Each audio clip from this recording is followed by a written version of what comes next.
Okay, Jim, thank you for being here. It's a pleasure to have you. Now, as far as these regarding music interviews go, they're obviously focusing on your personal experience in music, kind of either your when you're growing up to the person you are today. Somewhat the elephant in the room, I guess, at this stage is what you're certainly most well known for, being a part of the band Deacon Blue.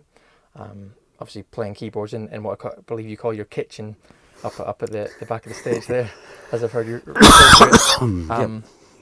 If anyone wants to know the stats, they can look them up. That's kind of not really what I'm interested in, and I'm not even entirely sure if you could recite them to me, but they exist out there, so that's not what we're concerned with right now. We will return to that later on, and obviously your work with here at the University of West of Scotland on the commercial music course. However, there are other areas to focus on before that are equally, if not more important. So, as we started every other interview in the same manner, we'll begin there. So, where were you born? Kilmarnock. So just up the road from here. So did you grow up in Kilmarnock? Or? No. No? Was that, where do you move? I was rescued from Kilmarnock as soon as I was born. No, I grew up in Newton Mearns in Glasgow, and then moved into Shawland, Southsider. I'm a Southsider, Glasgow. Mm-hmm. Did you say you enjoyed living there, or would you? Oh, Newton Mearns was a privilege. It was a beautiful, suburban town. Shawlands was great, full of bands, full of things to do. Yes, enjoyed it. So, having spoken to people before in this interview series, kind of a big factor in early life is what type of family you grew up with. Was it a small or a large family you were a part of? 3 sisters. Mm-hmm. Dad Was Canadian, and Mum was from Ayrshire. She was a physiotherapist. Dad was a draftsman. He did own a little business. My 3 sisters went on to be one a teacher, to an IT person, and the third one is a bank person. And I'm going to cough. Sorry. It's an unfortunate thing is I've got a cold just now. So. No, it's not a problem at all. Obviously, neither of your parents particularly involved in the professions in music, but was music present in your household at a young age? Was it something important? Piano. Mm-hmm. 3 sisters all played piano. Mum and Dad didn't play anything, but I played. It was always a race to get to the piano before tea time. Yeah. And my sisters played guitar as well, so there's music, and they had the record player, so it was good. That's quite a, as you say, there's a race to piano. It's quite an interesting thing when practice nowadays is kind of, seen as something you don't want to do, or things like that. So. Oh, it was never practicing the stuff I was supposed to practice. Well, either way, even if your tuition is through kind of things you want to do, etc. Even nowadays, it's difficult. Well, the interesting thing is that there's a study here that, waiting to be done. Is we inherited sheet music from grannies and grandpas, and it was all what's in the box, underneath the piano stool. Yeah. So we learned all the stuff in there, and it was all pre-war stuff and World War II songs and things like that. So musicals. So kind of as your kind of your relationship with music developed, did you listen to much music when you were that age? Was it mainly playing or? Mainly playing. I didn't like pop. I didn't like pop music until my teens. And I think I was just kind of browbeaten into it. Hated Top the Pops. Yeah. It was all these kind of soul bands, and I can remember I can remember hearing the Beatles. That would be my earliest recollection, and hating it. Oh, She Loves You, yeah, yeah, yeah. I was like, what? So, I was playing Chopin and Debussy and things like that. I didn't really kind of see the point. I didn't even know what I was doing. I knew I had to play, but I didn't really embrace pop music at all. No, obviously, like pop music being the only thing you could have access to, I guess. If you didn't like it, then there wasn't really a terrible amount of choice, or wasn't an awful lot of it. Yeah. I suppose in the 1960s there was an awful lot of kind of jingly jangly kind of Cliff Richard-y rubbish music. I didn't know about all these cool bands like Crosby, Stills, Nash and Young until my sister appeared with the record. And I think I can remember seeing Elton John. Now that was a kind of changing moment for me, and that's when I started getting into music. But mainly the kind of music was all sort of driven by my sisters being in the guides and their song books and their Kumbayas and their How Many Roads and the Bob Dylan songs. I've no idea who Bob Dylan was, but they just used to play them on guitar, and I used to just sort of join in, you know. Yeah. So you obviously mentioned you kind of playing music was the main focus. Did you receive lessons? Was that formal lessons? Or yeah. Who was that from? Or from a Miss Gardner who was deaf in one ear, no jokes. And she lived round the corner, so other people were going off to play football. I would be trotting around, going to piano lessons once a week. And I started very early when I was about 7.5, and feet couldn't even touch the pedals. Yeah. Would you say getting music lessons at that time was something unusual, or was it certain circles? No, my sister Fiona had them. Catherine had got a grade 8. Elspeth didn't really kind of take the piano. She liked to go guitar and sing and stuff like that. But my oldest sister and my younger sister Fiona all went to piano lessons. Yeah. Yeah.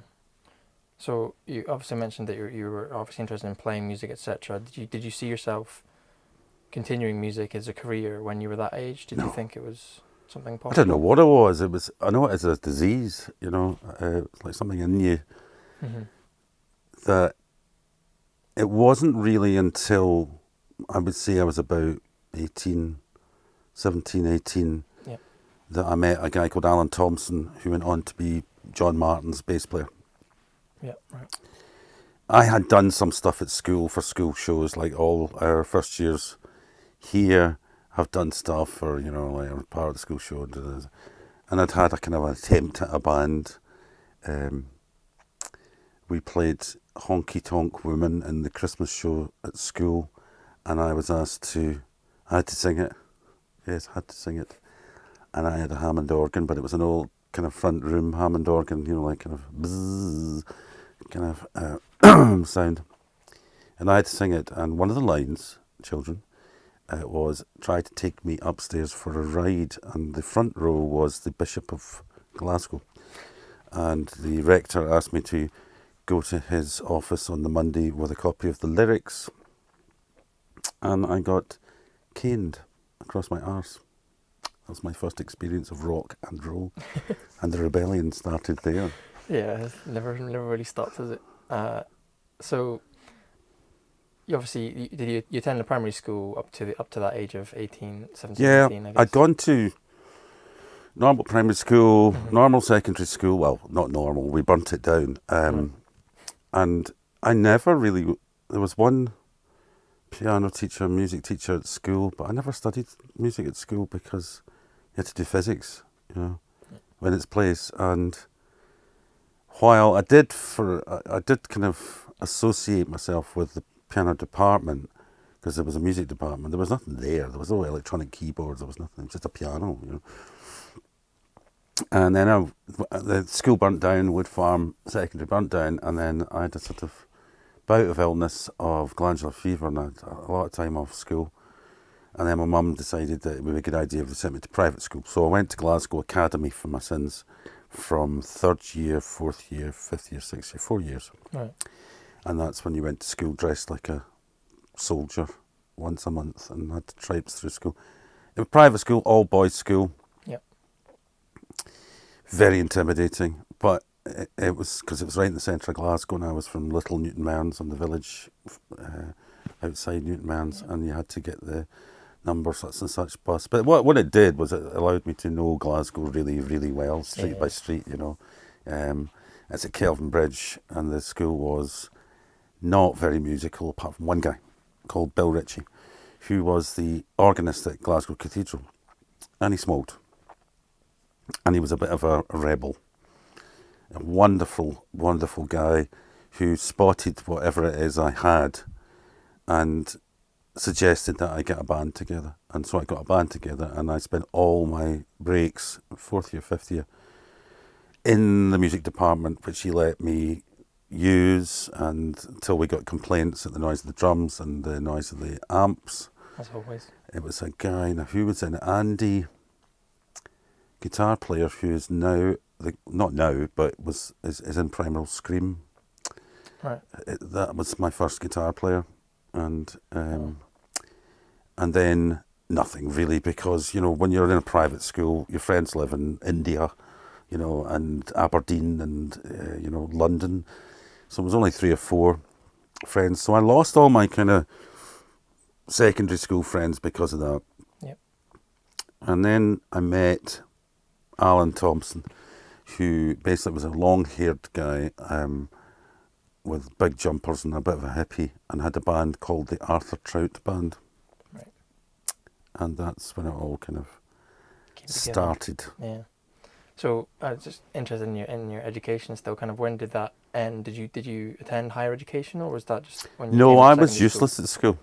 I was just a musician. What would I say? You know, no interest. Well, I wasn't useless. I got C's for everything, and I liked French. Considered passing, yeah. I got a B in my French, and I got a C in my English, and so I decided that, you know, didn't have enough hires to get to go and do a course at university, so I went to further education college at Langside. Right. And again met a whole bunch of people who had come through Wood Farm, the original school that I'd been at, and on to the higher school in Eastwood, and started discovering about how real kids were, because I'd been in Glasgow Academy where, you know, people wore shorts in second year, you know, and dressed up as soldiers, and I was so uncool and unhip, you know. I went to the Glasgow Apollo to see music, but that time I was kind of definitely into bands, but just the same as every other punter. Yeah, no, for sure. So no musical education at that point. I'd stopped piano lessons when I was about 13 because it was no longer 13, maybe 14. No longer the thing to do, you know. In the 70s, it was time to grow your hair, if I had hair, and wear platform boots and run around with sort of hideous fashion and be in gangs, I think. It's not hideous in retrospect, I guess. You can never tell at the time. No, you can. If you just think Bay City Rollers and the fashion, that's what I was there for. And the glam thing started. All of a sudden, my pal at school was wearing lipstick, and, you know, and he was into T-Rex and David Bowie, and they wore kind of makeup on their eyes, and they all wanted to be Aladdin Sane. And I thought, I was gonna say a lot of guys my age have gone through an eyeliner phase in the last few years, but it's just whatever. Yeah. I was hopelessly, and still am hopelessly, unfashionable. So is Deacon Blue, unfashionable, but solid as a rock. You know, I am the abattoir of style. That's what my guitar player called me. Not an arbiter, an abattoir. We'll take that as gospel. It obviously you mentioned that parts of what you did kind of after that, but was there jobs you did after your education? Was there things you would just to get by? Oh yeah, or? I know. I always worked. Mm-hmm. Usual. Yeah. Paper round, which is ridiculous on a Sunday. You know, it was like bag this size. Yeah. Paper round, then worked as a butcher's assistant at the William Lowe supermarket, and then I worked as a postie. I loved that job. And that was just at Christmas time, any part-time jobs. My favourite job, I think, was working at Queen Mother's Hospital as a porter. I did that 2 summers in a row, Queen Mother's and Sick Children's. Worked as the porters there. I worked at the Granary pub in Shawlands, the pub called the Granary in Glasgow. Mm-hmm. And that's when I started meeting people that were at Radio Clyde, who came in, Mark Goodyear and Richard Park, and they were all at Clyde at the time. And they brought me in demos and things. Okay. So was that somewhat your natural kind of way into starting to work with music for a living, or? Well, the Arthur Trout Band was a defining moment. It was an instrumental prog rock, jazzy prog rock band, like Gong. Right. And they were full of the most immense musicians that were all mainly out their face on illegal substances, probably. And we played very few gigs and didn't make any records or anything like that, but I had a huge following of kind of cult fans. So we used to play in Shawlands and Glasgow, and I think we played in a couple of gigs in Glasgow then. And the bass, or the guitar player at the time, Alan Thompson, lived round the corner from me. And he used to This is the long-haired guy that I was telling you about. He Yeah, used to yeah. kind of literally wake me up in the morning, knocking on my window. And if I was unemployed, which I was for a year, every day I was playing for 3, 4, 5 hours.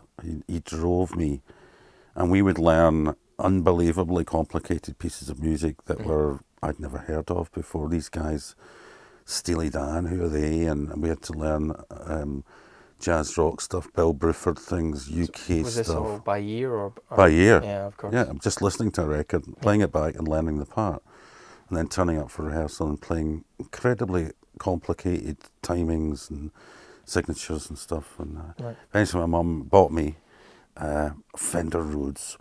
That was my first keyboard, Right. proper one. Yeah.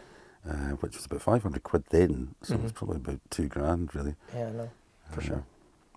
Obviously, you said obviously you've played keyboard all the way through in some form or another, whether it be piano. Would you? How do you find? How did you find then? I guess by then it's by limitation. But what sounds you were after? Was there? There was no synth. Just Well, had the synthesizers kind of appeared in the middle of accessibility to synths was out of the question. Right. Yeah. It was too expensive. I mean, we are talking about the Rick Wakeman era of capes, and synthesizers had not. Well, you see pictures of when the Who did. Exactly. And you got a Lots whole of room. wires Yeah, and modular synthesizers and Moogs. And the first accessible synth that really came out was the Korg MS-10. Right. Yep. And so I went to London with a bomber jacket, which is a kind of like short jacket with... Yeah, I'm aware. I don't know if you use these terms anymore. Well, I'm 150 years old after. And I took my student loan money.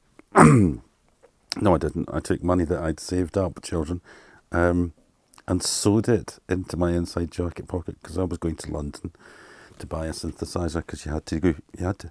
Yeah. The only shop that was in Glasgow was Biggers on Sauchiehall Street, and there was a guy in a kilt there that hated young people. Yep. You know, and so he had one, but he wouldn't let you try it. And then McCormick's music shop in Glasgow.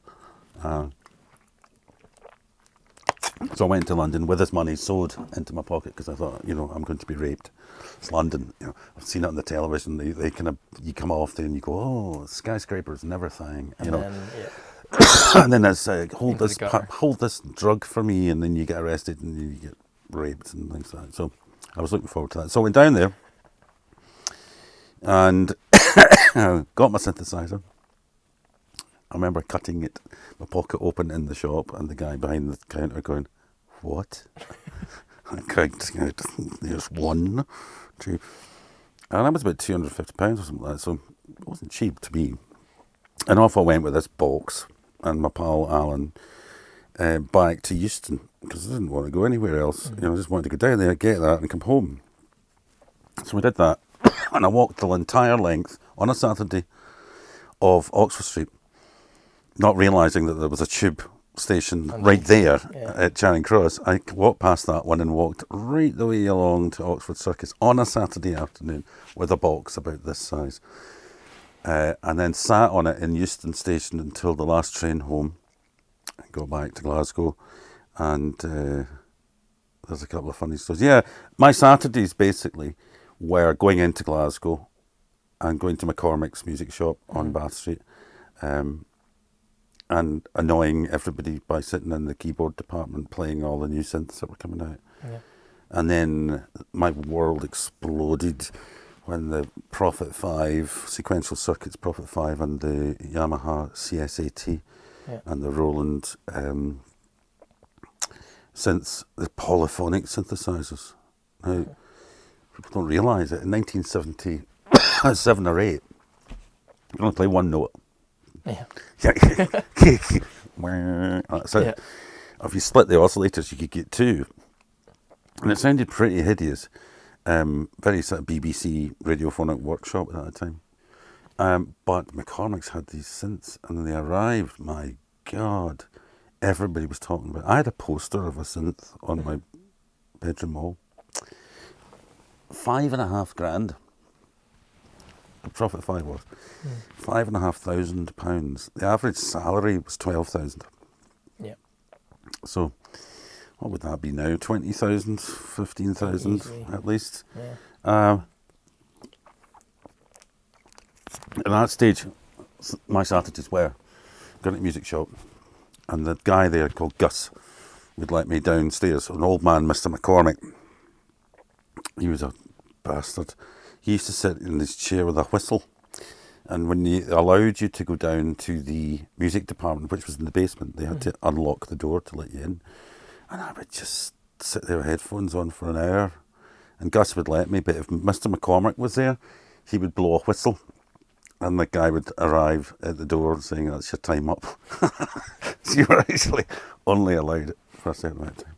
So. Yeah. And obviously, you got statistics like the computers they used to go to the moon had the same power as a modern blender, etc. So I guess, making the kind of synthesized technology available to the public was came around. Well, you say mid late 70s, whatever, but it would have been very expensive, no doubt. Ridiculous. I mean, I think actually it was the Roland Jupiter 8, which was a big colourful thing. That was the most expensive one, $6,000 or something like that. Nobody had one. Paul McGeechan's got one, you know, but nobody had one. And then nobody had a Fender Rhodes. I had a Fender Rhodes. There was only 3 in Glasgow. I'm like, ooh. And it was the basic one. It was the stage one. And then the suitcase version of the Fender Rhodes with the speakers underneath it. I heard someone had one, and I had to find out who it was. And there was no Facebook, no computers, no emails, no nothing. And I just word of mouth. And I found out this guy lived in Lenzie. And he was pals with a guy called Jim Drummond, who was a drummer, funnily enough, and he was cousins with Ted McKenna, who played in the legendary Alex Harvey Band, sensational Alex Harvey Band. Now, the idea that at any of this point that I would be on the stage one day, going to the Glasgow Apollo was a religious experience. It really was. You had bands like Leonard Skinner playing there, and it was that experience, really, of seeing Leonard Skinner with a grand piano and 3 guitars and a bass, and playing southern country rock, and as a piano player, playing a piano in a rock band. And I just went, that's what I'm going to do. And I don't have idea how I was going to do it, but that was my dream. Yeah. At that point, I thought, I want to play in a rock band, and I could never be that good. But thanks to people like Alan Thompson, they made me good. Yeah. They worked, by God, and I practice, rehearse 2-3 times a week, Obviously, you mentioned, so you got to about late 70s at this stage, I guess. Yep. So then I've seen, you have to paint a picture for me here, but the mentions of your work with John Martyn, was that with early 80s, something like that? It was actually the end of the 70s. End of the 70s, Alan left the band. The guitar player in the band became a bass player overnight, right? So basically, Alan could play anything. Alan Thompson, really well. And Alan Thompson was the best player I'd ever heard. Right. And still is probably one of the top bass players in the UK. Nothing he couldn't play. And he was learning Jaco Pastorius stuff, and playing along with it, Yeah. And turned out that our guitar player's cousin was John Martyn, right? So one of the guitar players. So he came along to an Arthur Trout band gig, and we were like, oh. And John Martyn in the 70s and 80s was just a legend. And good-looking man from Shawlands, very well educated. He had something like 6 A's at A level. He was going to be a surgeon. And they were all related to this family, the Roys. And Alan was asked to join at the ripe old age of 19. He left college, uni. We were at Paisley, here. In Paisley University, it was Paisley Tech then. And he was doing a course in engineering. He left and joined John Martyn and started on tour. And then he said, I want you to join the band. And I said, no, I'm not ready for that. It's like they're playing gigs. They're playing like universities, and they're playing Oxford Apollos and places like. And I didn't play Glasgow Apollo. John wasn't that big, but he played the Pavilion. But that was that. And I was just like this size. And he kept saying, no, come on. why don't you come with me down to rehearsals and just jam? Yep. So that was the start of what was too long for this documentary. There's stories in there that would make your toe curl right several times round. In fact, your feet would look like curly whirlies. I tell you, that man was insane. But he taught me a different spiritual thing about what I was doing. It was that point I changed, because I learned about soul, and I learned about reggae, and I learned about different feels for playing. Like On the Money was when you had to play everything bang on the beat. Yeah. The 1980s appeared the thing for a drummer to do was to play in time and no fanning about. It was just like play with the click. Yeah. And if you're slightly out, next drummer. It was a horrible experience for drummers, and the drum tracks would always be put down first. So I was in about Glasgow studios at that point with my own band, Arthur Trout Band, and also a Southside studio opened called Park Lane. Yep. And I was Sava, and also I was in there, first person through the door, me. Right, so we were in this place, and there's three guys there. Rab Andrews, who's Lewis Andrews' dad from Cassidy. Yeah, yeah. And I was in there, and did my first demo in that place at the age of about 18 with John Martyn. And it was with a folk singer called Hamish Imlach, who sadly died a few years ago. And Hamish had taught John how to play guitar.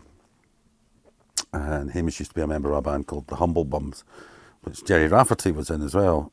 Right. But to me, in those days, Michael, what you've got to remember was no computers, right? Imagine a world without computers. You can't. No mobile phones, right? That's literally impossible for me because, Right. from You the can't. word go. Yeah. What would you do? Well, on television, it kind of stopped at 10 o'clock. And it was on, it was on for an hour or two in the morning. Yep. For educational programs. Then you had your children's watch with mother at 1 o'clock, and then it was nothing all day until it came on at 5 o'clock. So you didn't hang about watching telly, you listened to a lot of radio, but you're outside, you're outside doing stuff. But can you imagine my view of people like John Martyn and Richard and Linda Thompson and meeting people like Max Middleton, piano player with Chris Rea now, and Max was just inspirational. Yep. And I started meeting professionals, and I was totally in awe. Yeah. Who are these people? They don't live, they dress differently. Yeah. And, it's the first person I met from London. It's a big smoky city that I went with my money. Yeah. And I guess what happens next is quite bizarre. I decide that that's what I'm going to do, but I'd never played on stage yet, Right. properly. I'd played in kind of through a guitar amp, But these guys were playing in stereo, and they had tons of equipment and delays and pedals, and I had no idea. And then, so John Martyn got quite interested, and he taught me how to play with my eyes shut, literally. Yeah. So we used to practice in the dark. And it sounds a bit kind of suspect, but actually it taught you, on the principle, John said, that there are too many things for the mind to think about when you're playing an instrument.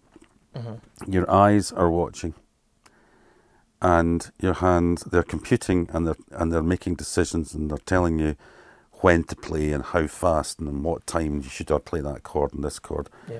And he said, but blind piano players and blind have got a different level. Ray Charles and Stevie Wonder, there's a different thing going on there. You can hear it in their playing. It's just totally. So what he's trying to do is make the connection between the heart and the hands, not heart, mind, eyes, ears. He just made so he would switch the lights off, so I'd have to know my instrument as if I was blind. And that was the best exercise I could recommend to anyone, because now I can have a conversation with you while playing like that. Yeah. I don't need to know where I'm. This one knows where it is, and this one knows where it is. Yeah. But also, this one knows what this one's doing as well. So my left hand can duplicate what the right hand's doing. And learning chords with my left hand, that was another thing that he taught me how to do. Yeah, through like my own personal experience playing on a keyboard of any kind, it's, you know, you can play the left and right hand independently, but the coordination between the two is always the last step that is the most difficult part. But so up to this stage, we've reached what, pretty much 1980, something like that. Yeah, 1981, 82, I ditched college. Yep. To join John Martyn on a world tour, which he'd offered me in a pub when he was pitched. And I believed him. Right. And the manager was a guy called Sandy Roberton. He's quite a well-known manager in America, World's End Music, and he reluctantly agreed to let me trial. And I was shit, because I'd never done it before, and I was just very wooden. And John would go solo. You know, and I go, solo? What do you mean, solo? And Alan's going, do a solo. I'm It's going, different nightmares, that, yeah. and I can't solo. I couldn't solo, and I was going, you know, solos. And going, no. You got to go and listen to. So he'd throw CDs, albums at me. He'd go and listen to Jan Hammer and Chick Corea and Herbie Hancock, who are the best piano players, keyboards players in the world. Yeah. And I had to try and learn how to play the Mini Moog, and I was just, and I didn't have any gear, and I was too young, and I freaked out. So I kind of fell to pieces and went, I can't do this, sorry, and ran away, and I ran away, and let everybody down. Really? Mm-hmm. So after that point, after you'd run away, so to speak, where did you go from there? What did you? No more. Keep playing on your own time, or was it still looking to play, or was it you just scared of the whole situation at that stage? Yeah. I thought I'd blown it. I wasn't made strong enough stuff, and I couldn't do it. And it was too weird. John Martyn was too weird, and you go to his house, and he'd been standing half naked in his pants and grabbing stuff out of the garden and cooking with rabbit, and he was an amazing cook, but he was just weird. He was a fucking hippie and a drug addict and an alkie. And his wife would be walking about with kind of long hair and beads, and he lived in a cottage, there was no heating, and he'd have to rehearse, and there was snow a foot deep, and he's walking around, doing all this stuff. And 1 minute he was really pleasant, and then he would start speaking in an English accent, and then an American accent, and then a Rasta accent, and a Scottish accent, and an English, and then a French, Who is this person? I couldn't wait. He was a psychopath, and really disturbed. It's a bit like Oliver Reed. It was a bit like being in a band with Oliver Reed. He was just, suddenly he would take a kind of hate to something, and it would be violence, and then it would be, he'd beat his wife up, and or as it happened to me, he punctured his lung in an odd accident with me and him skinny dipping. And I had to drive him all the way to the hospital in Lanark from Biggar. And he drank all the way there, and he'd punctured his lung, and they couldn't give him anaesthetic, so they had to put this tube in through the side of his ribs with no anaesthetic, and so on and so forth. And he still kept drinking, He got his wife bringing him in Coca-Cola with rum, or Bacardi, which was his favourite tipple. And I didn't want to do this. Not what you signed up for. This is too weird. And Alan could cope with it, and I couldn't. I just couldn't. I'm from Newton Mearns. I'm a kind of person that's... And I saw all this stuff, and eventually John said, no, I want you to come and do the album. Let's do the album first, and we'll talk about the tour. So I did the album, and it's my first album when I'm 21. So this is 1981. Right. And I go to London, right? With Alan, and we stay in Swiss Cottage, and that's part of London. It's not an actual Swiss cottage, and we record in RAK, or RAK Studios. This is owned by a famous guy called Mickey Most, who was responsible for Lulu, Hot Chocolate, Marty Wilde, Lots of bands on the RAK label in a very posh studio just off Regent's Park. It was a delight. The engineer was a guy called Phil Thornley, who went on to be the lead singer of a band called Johnny Hates Jazz in the 1980s. A terrible band. But this studio had windows. It was beautiful to record in a great big room. Real piano. Ta-da, and real Fender Rhodes, suitcase Rhodes, synths. And I got the Prophet 5 hired in for me, and I had the Jupiter 8. The album was very bland. It was also at a time when the IRA were doing nasty things in London. So, in amongst the fact that John Martyn's girlfriend was Irish, Southern Irish, and reputedly a bit of an activist. Right. The manager was very, very England rugby sort of manager type, right? Yeah. And then one day the bandstand in Regent's Park, which was just down at the end of the road and across, you could almost see it.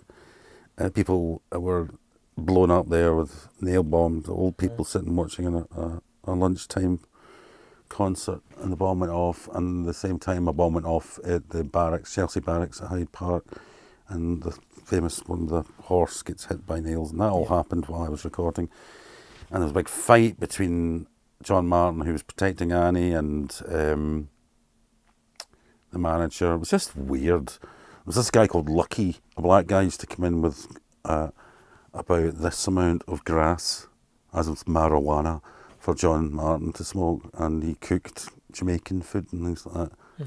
The other thing was, not only did we have no contact, Michael, with the outside world, because there was no phones and mobiles and emails and anything like that, but food was so important.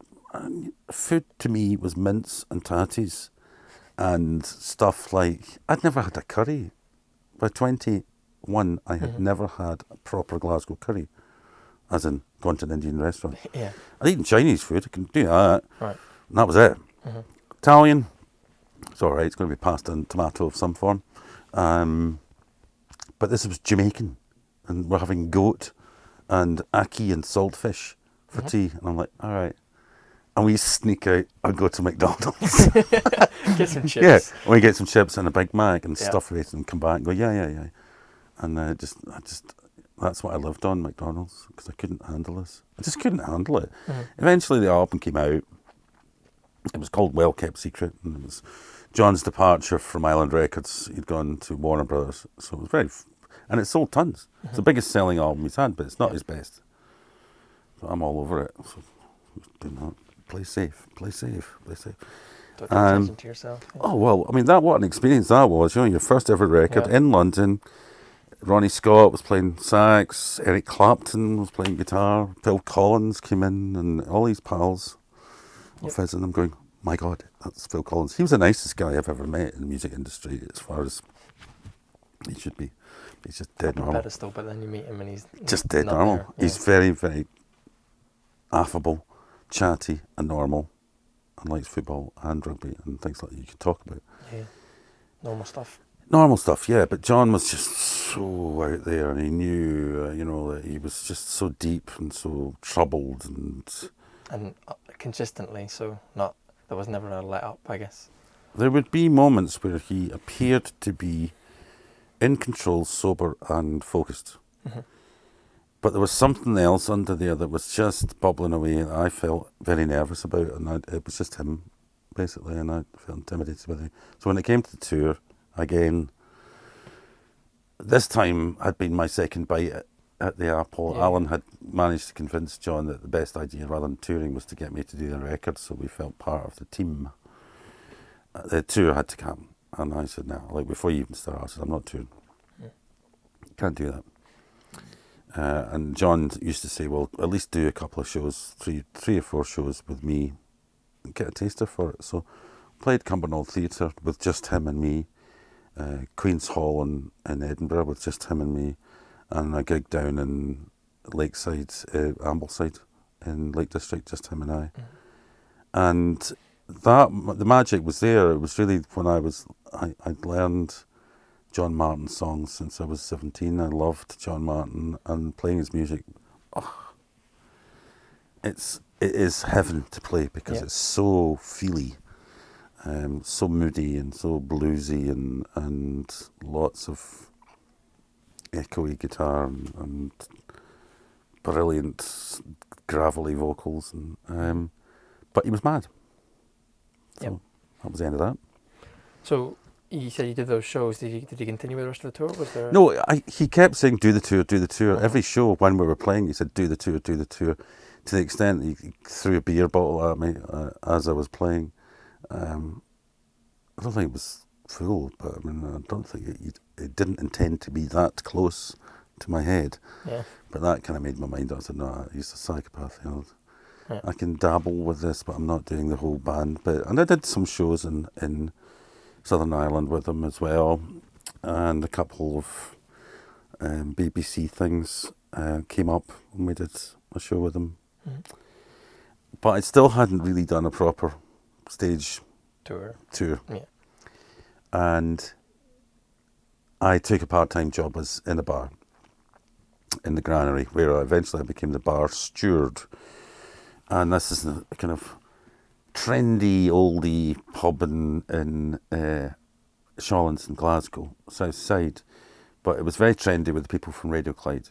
And they were Mark Goodyear, Richard Park. Mark's at Smooth FM now, but he was big time Radio 2 and things like that, and Radio 1, in fact, Mark Goodyear. Richard Park, who's head of Capital Radio in London and also had Fame Academy, or ran Fame Academy and Pop Idol and all that sort of stuff. And people like Bill Padley, who went on to go into business in a company called Wise Buddha in London. You might have heard this is a Wise Buddha production for Radio 2 or Radio 1. That's Wise Buddha. Yeah. I ended up working there for a while as well. But all these DJs would come into the pub, and they kind of knew me because I was serving them drink, but also knew that I'd been with John Martyn, and they kind of loved John. Everybody loved John Martyn secretly. And one guy was the studio owner, Rab Andrews, or who I talked about, Louis Andrews' dad. And he said, I wanted you to meet a guy called Johnny and Jerry McElhone. Jerry was the manager, Johnny was the bass player of a band called Altered Images. Now, they had already had a hit. So this was the first pop band I've made. And they said, the problem is, they can't play. They're not very good. Drummers all right, but they have had auditions for about 60 drummers. And we know you as a bit of a player, and you're the only one in Glasgow. It's you or another guy called Craig Armstrong, who's now... Right, so Craig Armstrong and I were covering all bases in the sort of early 80s for most of the bands. So 83, 84 now. 83 I join Altered Images, and we go to America. We do some shows, my first shows ever on stage in south of England, and we played a couple of shows with the Smiths, a young band called the Smiths, another band called Roman Holiday. That was billing Altered Images, Smiths, Roman Holiday. We were supposed to be top of the bill. We were bigger than the Smiths. This guy Morrissey was, nobody'd heard of him apart from London people. And then we went to America. Now this time they'd already had an album out. They'd had all the big hits, Happy Birthday, See Those Eyes, and all that. They had a number 6 hit in America. I had no idea what that meant. Yeah. No idea. I'd never been American before. Concept of breaking America never. No, never. Never.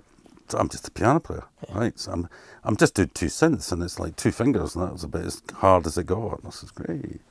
Except they kept going out of tune because there were 2 Oberheim synths, OB8s, and they kept going out of tune, and you had to manually tune them.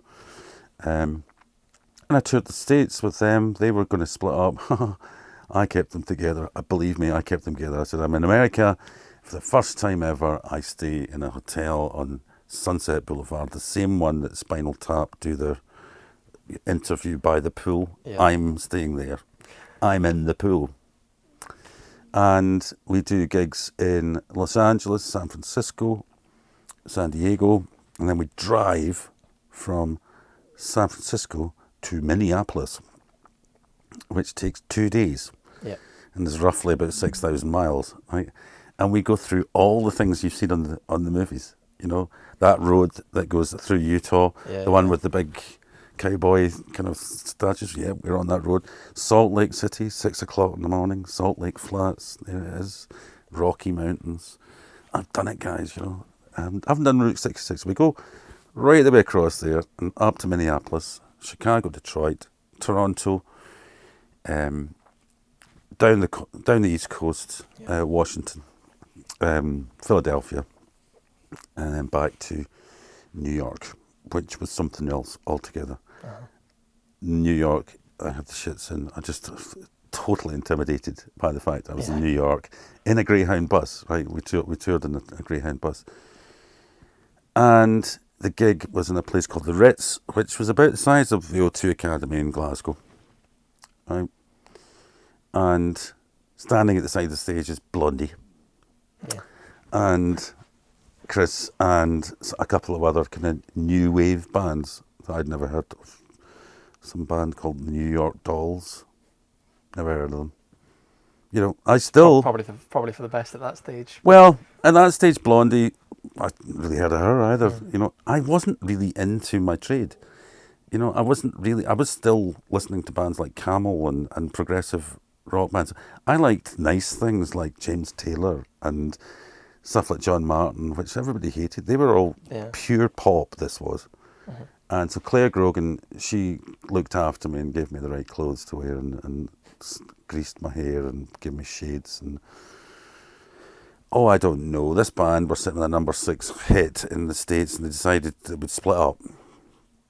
And a band called Hipsway were formed afterwards, and Claire went off and did on movies and stuff. I do admit to the fact, I actually omitted a huge bit in my life, which was when I was that gap between 21 and 23, I was at Cumbernauld Theatre as a musical director there, doing pantomimes and plays and stuff, and that was great fun. But a bit weird. Well, I'm sure you've had your fair share of weird up to that point, so I'm sure you can handle John Martyn's, that's the pinnacle of weird. Can't really go much further than that. Yeah. It's so we obviously reached up to this point nearly, I guess, 85, when 85 becomes quite a signature year for a lot of things. Obviously, you mentioned the Glasgow Apollo, and that closed down in 85, and there's a lot of things happening in Glasgow at that time, but that was a time when you became a part of Deacon Blue when Deacon Blue formed. You met the guys. Again, I was working at the granary, and I'd been given I managed to get out of there, but still went in now and again and helped out. But I was now working at the Clydesdale Bank Computer Centre, which my fiancée, Katrina's auntie, was the head of HR there, and she wangled a job for me there because it was time that Jim Prime stopped this because I'd made more than 100 quid a week with Altered Images. I wasn't making a living, you know. There was no money in anything. I did play in pubs, and I played piano in Kilmarnock when I was about 17 or 18. I played in the Crown and Hen, playing background piano music. And I'd been in, you know, club bands and done a whole lot of gigs. I mean, I did 100 gigs in 1 year, just doing social clubs, Fairfields and Govan, and then John Martyn, and then Altered Images, and then a tour in America, and then a Christmas pantomime, and then so it was everything. Yeah. And anything, but I still wasn't making any money, not enough to get a mortgage, and I wouldn't get a mortgage, so I got a job in a bank, right? So it's not the actual bank, it's the computer division, and it's all shifts. So it's early shift, back shift, and late shift. So at one point you're working through the night, and then the next minute it's 8 o'clock till 4, and then it's 4 till 12, and then it's, man, I didn't know where I was coming and going. But I was now married at the age 24, 25, I was working in a bank now.